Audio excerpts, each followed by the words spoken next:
Good evening. So we will continue with the next important provision, the next important institution under the Indian Constitution parallel to the President.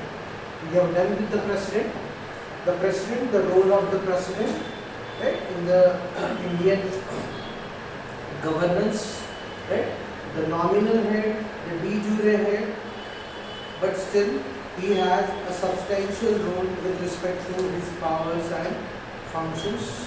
The different set of powers in a different segment given by Indian Constitution to the office of President.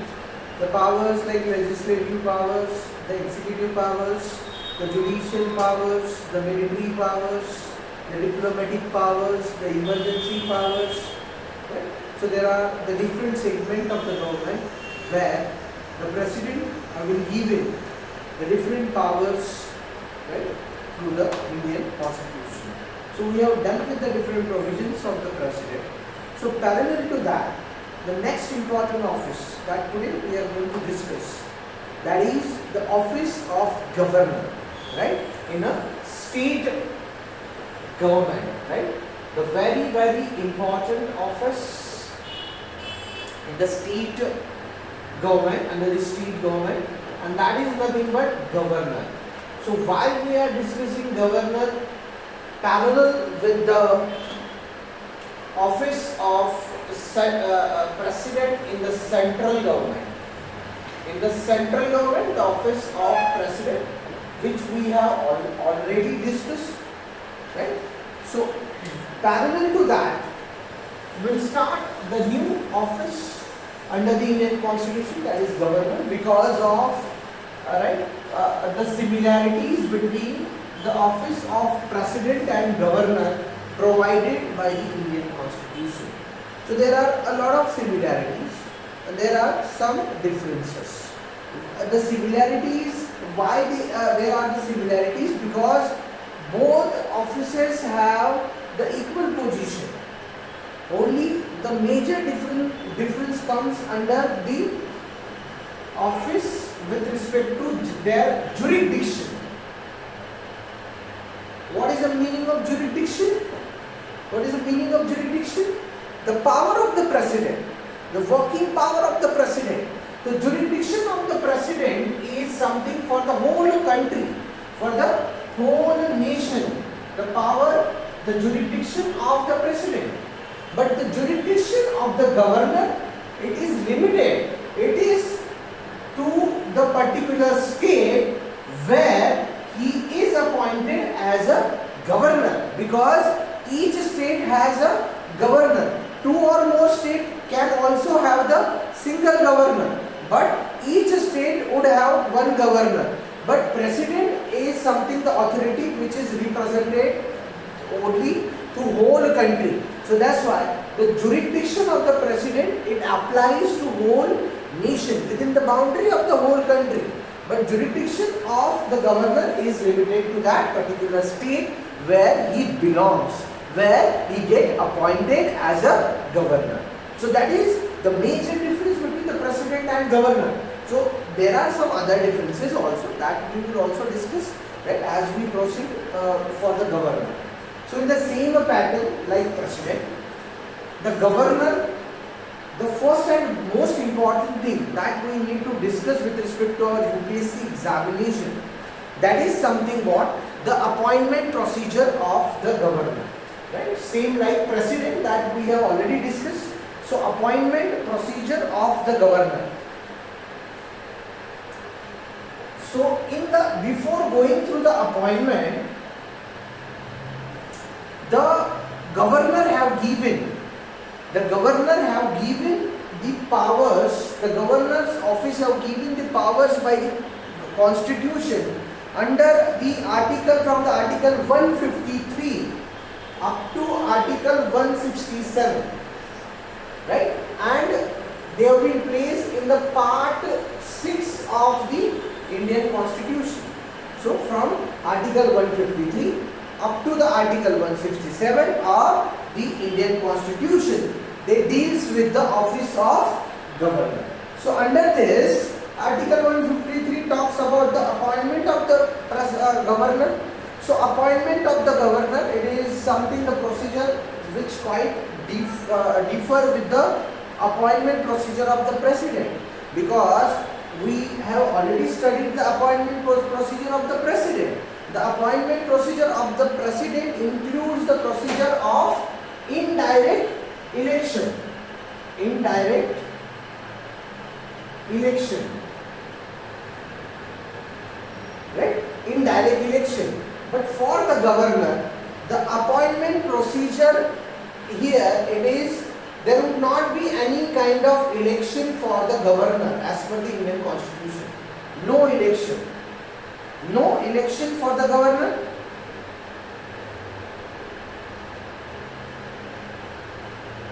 Right? So there would not be any kind of electoral college, there would not be any kind of the members who are going to appoint this. So how would governor will appoint them? So as per the Indian Constitution, the governor would directly get appointed by the president, neither by indirect election or direct election. Means there would be direct appointment of the president, and even where the president thinks that that particular person get appointed as a president, as a governor, the president can directly appoint. Right? There is a warrant under a seal, so that warrant will be under a seal by the president, and president will disclose that that particular person will get appointed as a governor of Maharashtra. That particular person will appointed as a governor of Uttar Pradesh. So it is completely under the discretion of president.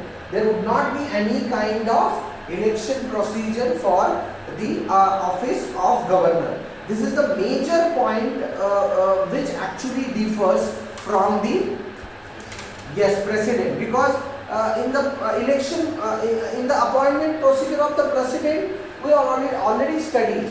There is the indirect election, right? Single transferable vote pattern, right? Proportional representation. Electoral college consists of member of parliament, right? Member of parliament from Lok Sabha, Rajya Sabha, even the member of legislative assemblies, right? ज्यांना आपण मराठीमध्ये आमदार असं म्हणतो, right? राज्यातले आमदार आणि खासदार या दोघांनी मिळून इलेक्टोरल कॉलेज तयार होतं आणि या मार्फत राष्ट्रपतींची नेमणूक होते, right? So but for the governor there would not be any kind of electoral college, there would not be any kind of member, only the president would think, right? And even that person would get appointed as a governor, right? But here the most important part, we know the president, we call, or as per the Indian Constitution, the president is considered as a de jure head. What is the meaning of de jure head? Yes, Harish? Temporary or nominal, right? Very good. Nominal head ज्याला नामधारी प्रमुख असं म्हणतात, right? Means what? He has given the powers, but actual power have been accentuated towards the prime minister in the parliamentary democracy, and we have a parliamentary democracy. That's why we have given the recognition of the president as a de jure head, nominal head. So that's why the actual head in the parliamentary democracy is Prime Minister. So actually the Prime Minister advises the President to appoint a person as a governor to the particular state. So ultimately the Prime Minister is something, the actual head, the real head, right? In a constitutional language it is called as de facto head. We will discuss the Prime Minister office in detail, but here you just understand the thing. Prime Minister, he is known as de facto head. It means real head in the parliamentary democracy. So he used to advise president to whom, right, he should appoint as a governor to the particular state. So that is the most important difference between the president office and governor office with respect to the appointment procedure. That makes the difference.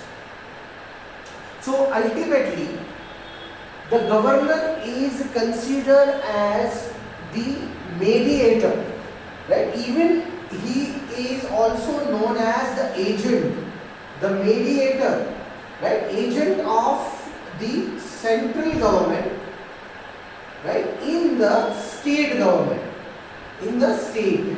It means what? The governor act as an agent of the central government in the state. So it is considered as one of the mediator between the state government and central government. Right? It is an intermediate link between the state government and central government, because he is the member of the central government appointed by the central government, right, through the president, because the president is considered as a part of central government, because we have already studied the union executives, and in the union executive the first and prime member is president. So in the same way, the governor is the member of state executive. So if you see the list of state executive, the list of state executives, you will find exactly the governor at the top of position in the state executive. For example, the list of state executive, and we will compare this with the union executive also. So you will get the crystal clarity with respect to this.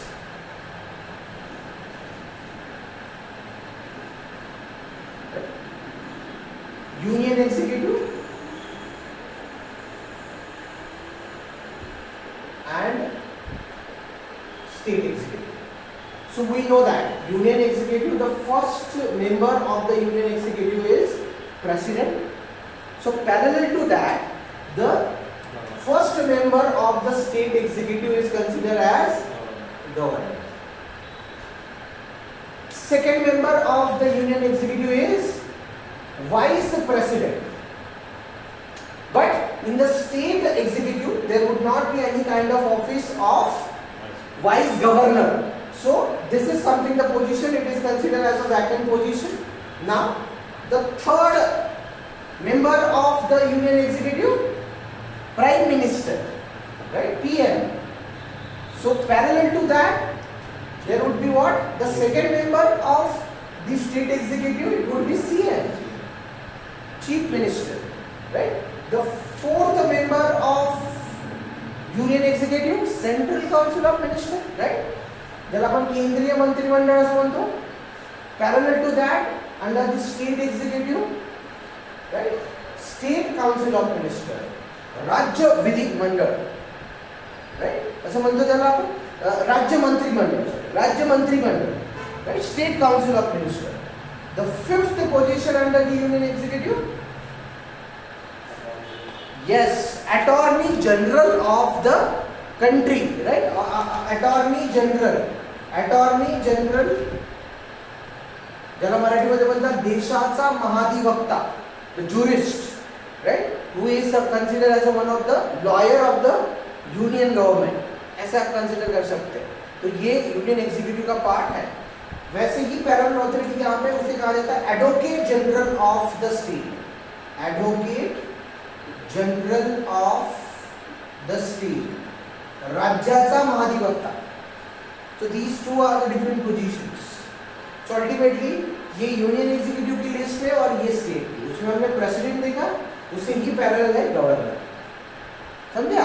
तो governor का सबसे prime role यहीं पे आता है कि governor एक agent होता है सेंट्रल गवर्नमेंट का.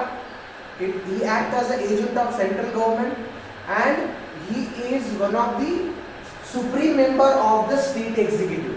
इसीलिए चीफ मिनिस्टर और गवर्नर में थोड़े कॉन्फ्लिक्ट्स होते हैं. समझा? इसमें कॉन्फ्लिक्ट्स होते हैं, किसमें? गवर्नर में और चीफ मिनिस्टर में. तो इसीलिए ये कॉन्फ्लिक्ट ना हो, राइट, इसीलिए एक इम्पॉर्टेंट कमीशन अपॉइंट किया गया था जो रिकमेंडेशन दे कि इन सब चीज़ों पे, मतलब ये जो कॉन्फ्लिक्ट है इनको हम कैसे ओवरकम कर सकते हैं. तो इसके लिए जो कमीशन अपॉइंट किया गया था, उस कमीशन का नाम था Sarkaria commission, right. The Sarkaria, he was the head of the commission. तो नाम ही वही दिया गया था, सरकारिया कमीशन. ये कमीशन 1983 में आया, 88 तक इसने उसके सारे रिपोर्ट्स जो है रिकमेंडेशन प्रोवाइड किए, और इसमें एक रिकमेंडेशन ऐसा है कि जब भी आप गवर्नर को अपॉइंट करो तो CM of that particular state should be consulted by the president before appointing the governor to that particular state. मतलब जिस स्टेट में आप गवर्नर को अपॉइंट कर रहे हो तो सीएम जो है he should get consulted, right. ये बहुत इंपॉर्टेंट प्रोविजन है, इसलिए जब नरेंद्र मोदी सीएम थे गुजरात के, तो उस टाइम ये कॉन्फ्लिक्ट बहुत बार होता था, क्योंकि गवर्नर, और देखिए दूसरा रिकमेंडेशन ये भी है सरकारिया कमीशन का कि गवर्नर जो है he should belong to the other party, not the ruling party. मतलब जो रूलिंग गवर्नमेंट है, जिस पार्टी की मेजॉरिटी है सेंट्रल गवर्नमेंट में, जिनका प्राइम मिनिस्टर है, उस पार्टी के अलावा दूसरी पार्टी का कोई भी गवर्नर अपॉइंट होना चाहिए, इससे बायास नहीं होगा, right. That was also the recommendation of Sarkaria commission. But let me clear one thing, ये एक इंडिपेंडेंट कमीशन अपॉइंट किया था, कॉन्स्टिट्यूशन में ये चीजें मेंशन नहीं है। कॉन्स्टिट्यूशन में सिर्फ यही मेंशन है सीधा कि president should appoint the governor. तो ये कमीशन जो था, इसने रिकमेंडेशन दिए कि हमने कॉन्स्टिट्यूशनल अमेंडमेंट करने चाहिए और ये सारी चीजें जो है वो बदलनी चाहिए, ये जो रिलेशंस है इसमें चेंजेस करने चाहिए, राइट। इवन सरकारिया कमीशन का रिकमेंडेशन ये भी था कि प्रेसिडेंट ने जब भी आप अपॉइंट करो कि गवर्नर को इस पर्टिकुलर स्टेट में, तो वहां के सीएम को तो कंसल्ट करना ही चाहिए। उसके अलावा प्रेसिडेंट ने वाइस प्रेसिडेंट को से भी कंसल्टेशन करना चाहिए, और उसके साथ जो स्पीकर होता है लोकसभा का, राइट, उससे भी कंसल्ट करना चाहिए। मतलब यहाँ पे एक मल्टीपल ओपिनियंस आएंगे, तो जो भी पर्सन अपॉइंट होगा वो ऐसे अनएनिमसली नहीं होगा, राइट। कहीं ना कहीं यहाँ पे क्लैरिटी रहेगा कि जो पर्सन अपॉइंट किया है उसमें आपने स्पीकर, उसके साथ वाइस प्रेसिडेंट को भी कंसिडरेशन में लिया है, मल्टीपल ओपिनियंस है। लेकिन वो सरकारिया कमीशन के रिकमेंडेशन एक्सेप्ट नहीं किए गए बहुत से, राइट। और इसीलिए अभी के लिए तो प्रोसीजर यही है कि प्रेसिडेंट अपॉइंट करता है गवर्नर को, और वो जिसे चाहे उसे अपॉइंट कर सकता है, राइट। तो अभी ऑब्वियस है, अगर प्रेसिडेंट अपॉइंट करता है तो अगर आप उसका रिमूवल प्रोसेस अगर देखोगे, मतलब removal process of what the governor, removal process of governor,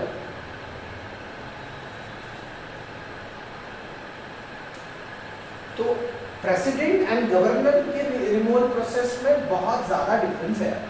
क्यों? क्योंकि हमने प्रेसिडेंट की रिमूवल प्रोसेस देखी, उसे कहा जाता है इम्पीचमेंट। तो जैसे प्रेसिडेंट की अपॉइंटमेंट के लिए इलेक्शंस जरूरी है, इनडायरेक्ट इलेक्शंस भी हो, लेकिन through the indirect election only the president can be appointed by the right government, right? The president can be appointed directly through the indirect election, but for the governor it is something quite different, because the governor directly get appointed by the president. But अगर आप president का removal process देखोगे, तो अगर indirect election है तो removal process में भी इन्होंने क्या किया है, सारे मेंबर्स को कंसिडरेशन में लिया है। मतलब different members of the parliament, they should vote for the impeachment. We have already seen the procedure. But governor के लिए जैसे कि सिंगल हैंडली है, सिंगल हैंडेड है ना, प्रेसिडेंट अपॉइंट करता है, तो इसीलिए रिमूवल भी जो है ये भी डायरेक्टली प्रेसिडेंट ही करेंगे। मतलब the office of the president, governor, it is completely under the discretion of president. So president can remove governor at any point of time, can remove, right, governor any time. So the position of the governor is under the pleasure of president. So that is something, the major difference between the removal process of the governor and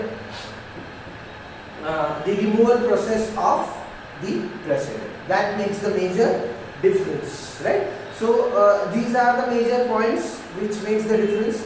Now we'll come to the next important aspect of the governor, that is oath process of governor. Oath. same like president, because the oath is something, the moral obligation under the Indian constitution, right? So in every constitutional office there is a criteria of the oath. So each and every office, whoever going to enter, before entering into that office, he or she has to take the oath.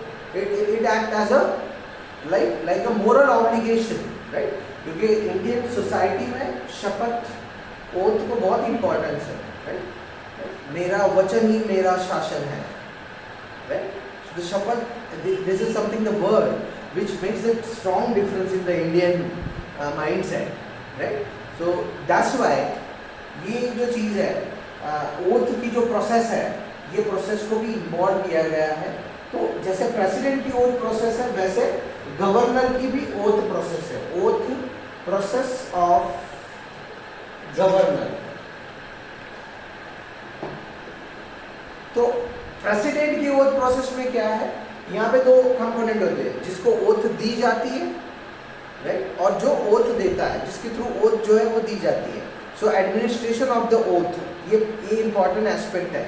तो president की context में हमने already देखा कि president की oath अगर आप देखोगे कंपैरिजन में, तो प्रेसिडेंट को ओथ कौन एडमिनिस्टर करता है? कौन करता है? CJI, very good, chief justice of India, right, the supreme जज ऑफ द सुप्रीम कोर्ट. अगर ये एब्सेंट है तो अदर जजेस ऑफ सुप्रीम कोर्ट, इनमें से कोई भी दूसरे जो जजेस होंगे, सीनियर जजेस होंगे, उसमें से कोई भी एक ओथ एडमिनिस्टर करेगा प्रेसिडेंट को. तो यहाँ पे भी वैसे ही है. गवर्नर की अगर आप बात करोगे तो लॉजिकली क्या होगा? Who will administer the oath to the governor then? If CJI would administer the oath to the president, then who will administer the oath to the governor then? Who? High court judges. In that, who is the senior judge, the supreme judge of the high court? Chief Justice of High Court, right? He is known as what? Chief Justice of High Court. Right? Because each state has the high court. Two or more state can be right, one high court, but each state would have one high court. So chief justice of the high court, if they are or if he or she is absent, then other judges of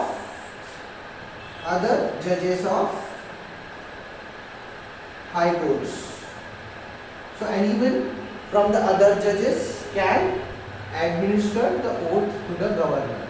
So this is something, the similarity. That's why I am taking this two provisions in a manner, because in a comparative way, when you understand this two, then it is very easy to understand and remember all the different provisions of the governor, right?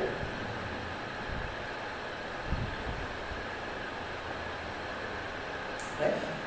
So same, the next segment of the governor, same like president, that is conditions of the office, right? Same we have discussed for president, same we will discuss for governor. So conditions of the office, give the heading, conditions of the office, because this is a constitutional office. So there must be some important conditions, right? So like a president, right? Same, the condition will apply for the governor as per the Indian Constitution. So which are the different conditions? First is very important. Anyone whoever appointed as a governor, right? He should not be the member of parliament. Member of any house of the parliament means what? He should not be the member of, right, MP of Lok Sabha or even Rajya Sabha. Or if he or she is the current member, then before entering into the office of the governor, he or she should resign from the post of member of parliament, right, either Lok Sabha और राज्यसभा. म्हणजे जो कोणी लोकसभा आणि राज्यसभेचा, आपण त्याला खासदार म्हणतो, जो रनिंग मध्ये खासदार आहे आणि तो राज्यपाल म्हणून त्याची नेमणूक झालेली आहे आणि त्याला राज्यपाल म्हणून पदभार स्वीकारायचा आहे, तर त्याच्या अगोदर त्याला त्या राज्यसभा किंवा लोकसभेच्या मेंबरशिपचा राजीनामा द्यावा लागेल, बरोबर, तरच तो गव्हर्नर म्हणून पदभार सांभाळू शकतो. जर त्याने नाही दिला तर then he can continue as his original position of the member of Lok Sabha और राज्यसभा. और अगर ये सिचुएशन है कि he is the member of legislative assembly of the state, legislative assembly of the state, तो वो भी उसको रिजाइन करना पड़ेगा. Legislative assembly of the state, ज्याला आपण विधानसभा म्हणतो, या फिर वो legislative council of the state का मेंबर है, ज्याला आपण विधान परिषद म्हणतो महाराष्ट्रात. सो लेजिस्लेटिव काउंसिल और लेजिस्लेटिव असेंबली का मेंबर है, राइट, इसीलिए इसको हम एमएलए कहते हैं. MLA, member of legislative assembly. MLC, member of legislative council, विधान परिषदेचा आमदार किंवा विधानसभेचा आमदार, राइट. अगर ये दोनों में से कोई भी पोजीशन है तो यहाँ पे भी उसको क्या करना पड़ेगा, रिजाइन देना पड़ेगा. After giving the resignation only he can hold और he can enter into the office of governor. समझे आप? तो ये बहुत इंपॉर्टेंट कंडीशंस है. तो गवर्नर को ये दोनों कंडीशन जो है ये सेटिस्फाई करनी होगी, तभी ये कर सकते हैं. Deem to vacate is office, right, of either the office of state legislature और ऑफिस ऑफ पार्लियामेंट. दोनों में से एक अगर होगा तो उसको वो छोड़ना पड़ेगा.